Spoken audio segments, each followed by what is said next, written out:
जब भी आप एक निवेश पोर्टफोलियो बनाते हैं तो हमेशा हमने आपको कहा है कि डाइवर्सिफिकेशन का एक ऐसा नियम है जिसका आपको पालन करना चाहिए।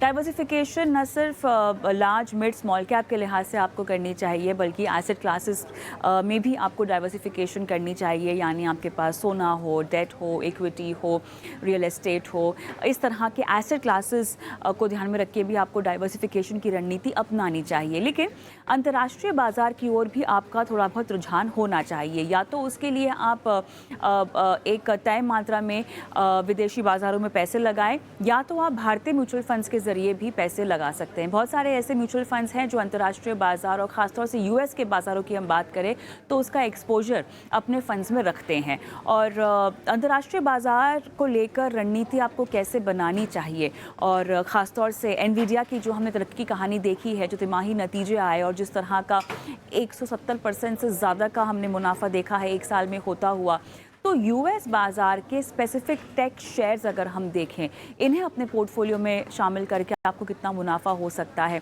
मुनाफा कमाना तो खैर एक मकसद होता ही है, लेकिन डाइवर्सिफिकेशन का एक बहुत बड़ा जो मकसद है वो कैसे पूरा हो सकता है, इस पर हम बातचीत करेंगे। आज हमारे साथ Prasad Sawant, head of advisory IFL securities, और साथ ही हमारे साथ जुड़ गए हैं Suresh Soni, CEO Baroda BNP Paribas mutual fund. आप दोनों का स्वागत है हमारी इस बेहद खास पेशकश में। बहुत बारीकी से बात होने वाली है, स्पेसिफिक यूएस टेक स्टॉक्स पर बातचीत होने वाली है, लेकिन उससे पहले जो डाइवर्सिफिकेशन की मैंने बात की है सुरेश सर से, मैं वही समझ लेना चाहती हूँ। सुरेश जी, अंतर्राष्ट्रीय डाइवर्सिफिकेशन कितना ज़रूरी है? और आज हमारा शो स्पेसिफिकली यूएस के बाज़ारों की ओर डाइवर्सिफाई करने को लेकर है। एक ऐसी अर्थव्यवस्था जहां पर हम डेवलप नेशन की हम बात कर रहे हैं और तमाम तरह की कंपनियां लिस्टेड होती हैं यूएस के शेयर बाज़ारों में। अपने पोर्टफोलियो में अगर आप यूएस का तड़का डालना चाहते हैं या अंतर्राष्ट्रीय डाइवर्सिफिकेशन के लिहाज से यूएस के बाज़ार को कंसिडर करना चाहते हैं, तो ये रणनीति कितनी कारगर साबित हो सकती है? श्योर। देखिए, इंडिया का जो मार्केट है, हमारा मार्केट के पे आपने कल हेडलाइन देखी होगी, $5 ट्रिलियन क्रॉस किया है। ओवरऑल ग्लोबल मार्केट कैप जो है वो अराउंड 110 टू 120 ट्रिलियन डॉलर है। सो इंडिया का मार्केट अराउंड 4% ग्लोबल मार्केट को रिप्रेजेंट करता है। तो अगर आप खाली इंडिया में इन्वेस्ट कर रहे हैं, इसके मतलब आप 96% of the world capital market avoid करके खाली अपने 4% कैपिटल मार्केट में आपने इन्वेस्ट किया है। ऐसा कुछ गलत नहीं है इंडिया में इन्वेस्ट करना। इंडिया का मार्केट अपने आप में अच्छा ग्रोथ दे रहा है, हमारी इकोनॉमी अच्छा कर रही है। लेकिन जो इन्वेस्टर चाहते हैं कि वो एक ओवरऑल ग्लोबल मार्केट का एक्सपोज़र ले और एक तरीके से पूरी तरीके से ग्लोबल इकोनॉमी में पार्टिसिपेट करे, तो उनके लिए बाकी के बाज़ारों पर ध्यान देना ज़रूरी हो जाता है। चलिए, इसी के साथ साथ जब भी हम अर्थव्यवस्था की बात करते हैं, और क्योंकि हम थोड़ा सा लंबी अवधि का पोर्टफोलियो बनाने की कोशिश कर रहे हैं, और भले ही लंबी अवधि का पोर्टफोलियो बनाए, लेकिन बाज़ार को लेकर जो न्यूज़ ट्रिगर्स आते रहते हैं कहीं ना कहीं उससे आपका मन ललचा जाता है। जैसे कि हमने देखा कि एनवीडिया के स्टॉक में हमें एक तेज़ी आती हुई हमने देखी है और तमाम जगह ये हेडलाइंस बनी है। उसके बाद अचानक से तमाम न्यूज़ आर्टिकल्स में और सभी लोगों ने जो है यूएस स्पेसिफिक निवेश को लेकर सलाह देनी शुरू कर दी है।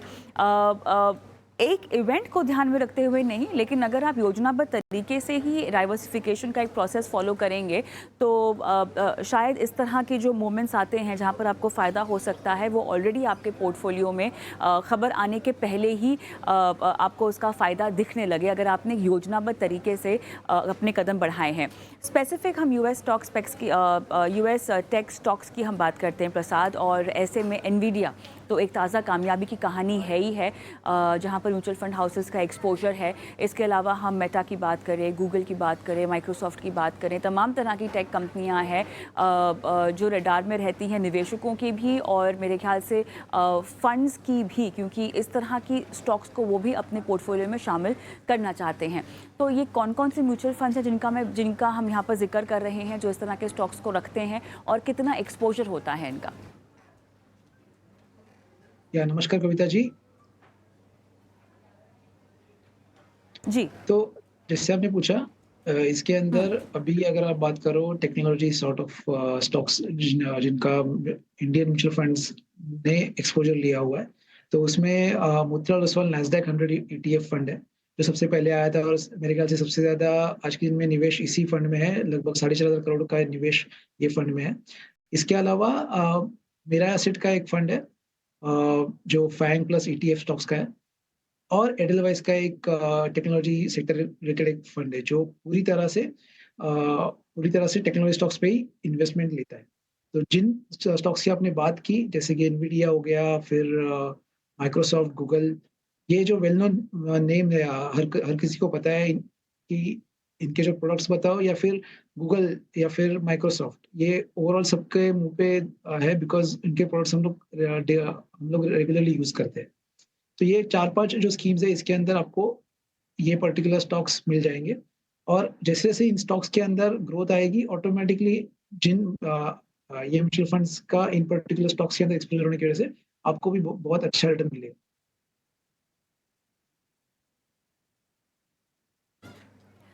अ, आपने यहाँ पर कुछ स्टॉक्स का ज़िक्र किया है, और मैं स्पेसिफिक स्टॉक्स अगर जानना चाहूँ तो वो कौन-कौन से होते हैं इन स्कीम्स में? प्रसाद? तो टेक्नोलॉजी रिलेटेड स्टॉक्स अगर आप हम लोग बात करें, तो मेटा हो गया, फिर एनवीडिया हो गया, फिर जो एप्पल तो हम सभी को पता है, देन गूगल, ये 3-4 जो स्टॉक्स है, जी आप ये डेफिनिटली इन्वेस्ट कर सकते हैं। इन इन स्टॉक्स में एक्सपोज़र होता है, और इसके अलावा बाकी जो ईटीएफ्स हैं, जैसे फैंग और ये सब रिलेटेड ईटीएफ है, इनके अंदर भी आपको यूएस लिस्टेड स्टॉक्स का एक्सपोज़र मिल जाता है। इसके अंदर आप वेल नोन कंपनीज़ के स्टॉक्स आप देख सकते हो। अगर पर्टिकुलरली मैं बात करूँ तो फाइनेंस की बात करूँ तो ब्लैक रॉक फाइनेंशियल्स, फिर वहाँ की जो बैंक्स है, जेपी मॉर्गन वगैरह, इन बैंक्स के अंदर भी आपको निवेश मिल सकता है। ऑलराइट, लेकिन अब सवाल यहाँ पर ये है कि इन स्टॉक्स को अपने पोर्टफोलियो में शामिल करके फ़ायदा कितना हो सकता है? एक तो पहले हम रिस्क की बात कर लेते हैं सुरेश सर। इंटरनेशनल डाइवर्सिफिकेशन की जब भी आप बात करते हैं तो उससे जुड़े जोखिम कौन-कौन से हो सकते हैं जो शायद आपको ध्यान में रख लेने चाहिए? फ़ायदा कितना होगा हम उस पर बाद में आते हैं, क्योंकि वो भी एक बहुत बड़ा मकसद है जिसके लिए आप अपना पोर्टफोलियो बनाएँगे और अंतर्राष्ट्रीय बाज़ार की ओर बढ़ेंगे। लेकिन जोखिम कौन-कौन से हो सकते हैं? श्योर। सो कविता जी, क्या है कि डोमेस्टिक मार्केट में आप इन्वेस्ट करें या इंटरनेशनल मार्केट में इन्वेस्ट करें, आप एट द एंड इक्विटी में इन्वेस्ट कर रहे हैं, तो देयरफॉर इक्विटी मार्केट से रिलेटेड जो भी रिस्क होती है, वॉलेटिलिटी की या फिर अर्निंग डिसअपॉइंटमेंट की या इवेंट रिस्क की, वो हमेशा रहेगी। फायदा ये होता है कि अगर आप इंटरनेशनल बाजार के अंदर भी पैसा डालें इन एडिशन टू इंडिया, तो हो सकता है कुछ स्पेसिफिक फैक्टर्स हो, जैसे इलेक्शन है या बजट डिसअपॉइंटमेंट है, वो इंडिया के आपके पोर्टफोलियो को हर्ट करेगा। लेकिन इंटरनेशनल पोर्टफोलियो जो है, वो ओवरऑल ग्लोबल इकोनॉमी की गति के हिसाब से आगे बढ़ेगा। सो इसलिए थोड़ा-सा आपका पोर्टफोलियो का वॉलेटिलिटी जो है इंटरनेशनल इन्वेस्टमेंट को इन्वॉल्व करने से कम हो जाता है। लेकिन आपको ये चूज़ करना पड़ेगा कि आप किस पर्पज़ से डाल रहे हैं। कि अगर आप टेक्नोलॉजी सेक्टर पर बुलिश हैं या आप कोई ऐसी कंपनी चूज़ करना चाहते हैं जो कि इंडिया में अदरवाइज़ अवेलेबल नहीं है, तो ज़रूर ये करना चाहिए लोगों को। अ, और दूसरा ये है कि नॉर्मली हम लोग ये देखते हैं कि इंटरनेशनल डाइवर्सिफिकेशन जो है, वो थोड़े अल्ट्रा एचएनआई या एचएनआई सेगमेंट में ज़्यादा देखा है हम लोगों ने। नॉर्मल छोटे निवेशकों को बहुत ज़्यादा इंटरनेशनल इन्वेस्टमेंट करते हुए हमने अभी तक देखा नहीं है। इसका मतलब ये नहीं कि वो नहीं कर सकते, क्योंकि मिनिमम आप किसी भी म्यूचुअल फंड में जो इंटरनेशनल इन्वेस्ट करता है, उसमें ₹5,000 से चालू कर सकते हैं। हमारा भी एक एक्वा फंड है। इसी तरीके से बाजार में काफ़ी सारे टेक्नोलॉजी, नॉन टेक्नोलॉजी और कंट्री के हिसाब से भी काफ़ी सारे फंड्स अवेलेबल हैं। तो इन्वेस्टर्स को केयरफुली चूज़ करना चाहिए और उसके बाद में उसमें इन्वेस्टमेंट का उनको मौका। सर, यहाँ पर एक करेंसी का फैक्टर है जिसका फ़ायदा आपको मिलता हुआ दिखता है। ये ज़रा समझाइएगा कि कैसे आपको अंतर्राष्ट्रीय बाज़ार में अगर आप पैसे लगा रहे हो, तो करेंसी प्ले आपके फ़ायदे का हो सकता है? श्योर। सो बेसिकली क्या होता है कि आपका जो पैसा है, अगर आप इंटरनेशनल फंड ऑफ फंड में अगर पैसा डालते हैं, तो इन दी एंड वो पैसा जा कर के किसी दूसरे देश में डलता है। जैसे आपने यूएस टेक्नोलॉजी की बात हो रही थी अभी, या फिर चाइना फंड है।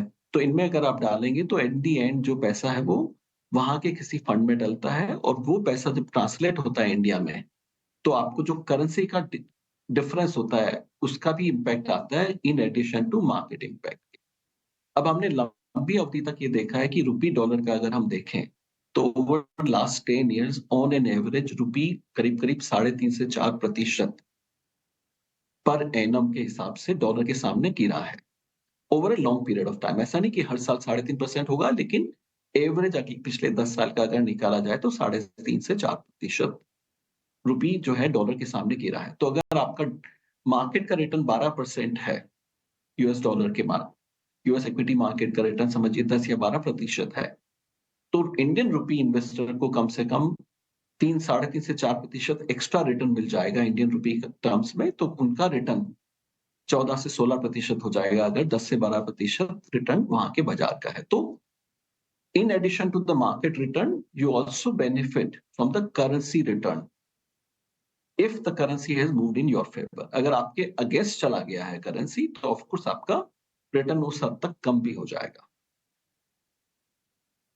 प्रसाद, अब वापस से हम म्यूचुअल फंड स्कीम्स की ओर आते हैं जिनका आपने नाम लिया है। इनमें से एक्टिव स्कीम कौन-कौन सी हैं और पैसिव स्कीम्स कौन-कौन सी है? क्योंकि अधिकतर ईटीएफ और शायद फंड ऑफ फंड ही है जिसमें आप पैसे लगा सकते हैं, जिनके ज़रिए आप इक्विटी बाजार जो यूएस के हैं उसमें लगा सकते हैं, right? Right.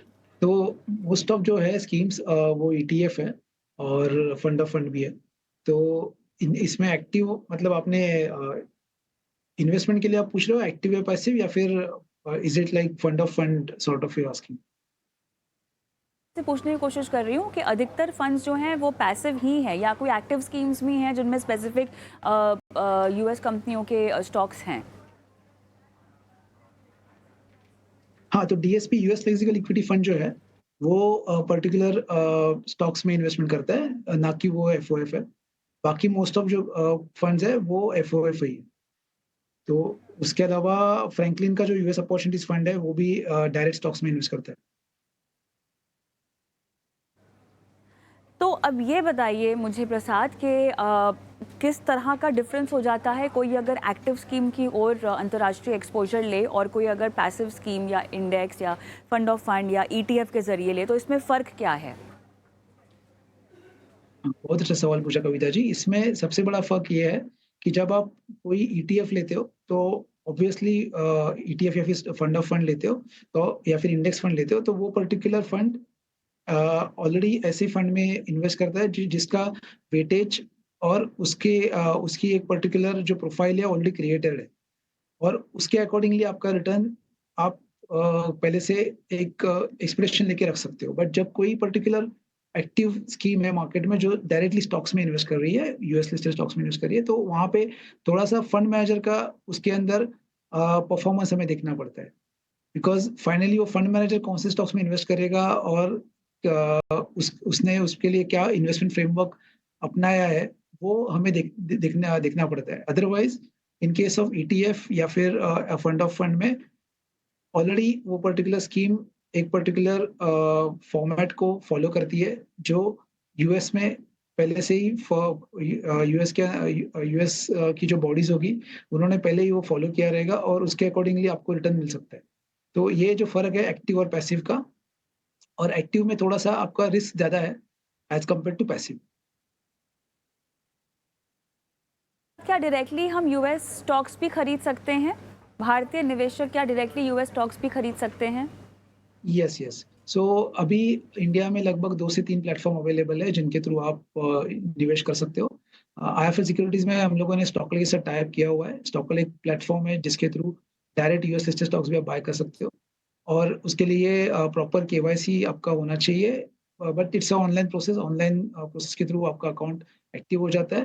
Then from your normal resident bank account you can transfer funds अपने रेसिडेंट जो आपका नॉर्मल सेविंग अकाउंट होता है उससे आप स्टॉकल के अकाउंट में फंड ट्रांसफर कर सकते हो, जहाँ पे वो फंड जो है आईएनआर से यूएसडी में कन्वर्ट होता है और बाद में जो भी स्टॉक आपको बाय करना है आप वहाँ से बाय कर सकते हो। चलिए, तो यहाँ पर अंतर्राष्ट्रीय ब्रोकरेज हाउसेस में भी आप अपना खाता खोल सकते हैं। आपको अंतर्राष्ट्रीय यहाँ पर डीमैट अकाउंट खुलवाना होगा और तमाम तरह की औपचारिकताएं हैं जो हैं वो पूरी करनी होगी, और उसके ज़रिए भी आप यूएस के डायरेक्ट शेयर्स भी खरीद सकते हैं। लेकिन हाँ, अगर आपको नहीं समझ में आ रहा कि आपके लिए किस तरह का स्टॉक सही है, तो बेहतर है अगर आप एक म्यूचुअल फ़ंड के रास्ते अंतर्राष्ट्रीय एक्सपोजर को प्राप्त करने की कोशिश करें। बहरहाल इस चर्चा को हम यहीं समेटते हैं। बहुत बहुत धन्यवाद, आप दोनों का ही समय निकाला और किस तरह से अंतर्राष्ट्रीय तड़का पोर्टफोलियो को दें और उसमें भी यूएस बाज़ारों में कैसे और उनके टेक स्टॉक्स में आप कैसे निवेश कर सकते हैं, उस पर जानकारी देने के लिए धन्यवाद। हम रुकेंगे एक ब्रेक के लिए, लेकिन ब्रेक पर मैं जाऊं उससे पहले एक बार फिर बता देते हैं वो नंबर जहां पर हमें इंतज़ार रहता है आपके सवालों का। अगर आप भी अपने पोर्टफोलियो में किसी अंतर्राष्ट्रीय बाज़ार में निवेश करने के बारे में सोच रहे हैं या आपने ऐसा कोई फ़ंड शामिल किया हुआ है जो कि अंतर्राष्ट्रीय बाज़ार का एक्सपोजर रखता है, अगर आप कोई भी सवाल हम तक पहुंचाना चाहते हैं अपने इन्वेस्टमेंट से रिलेटेड, तो अपने सवाल 9619873567 पर आप भेज सकते हैं। व्हाट्सएप नंबर है हमारा, और सोशल मीडिया के प्लेटफॉर्म्स पर भी हम लाइव होते हैं। खासतौर से यूट्यूब पर आपके सवाल आते हैं, अपने सवाल वहां भेजिएगा और आपके सवालों को हम शो में लाइव शामिल करेंगे। रुकते हैं ब्रेक के लिए, और ब्रेक के उस पार दर्शकों से लाइव बातचीत होगी, उनकी लाइव फाइनेंशियल प्लानिंग होगी।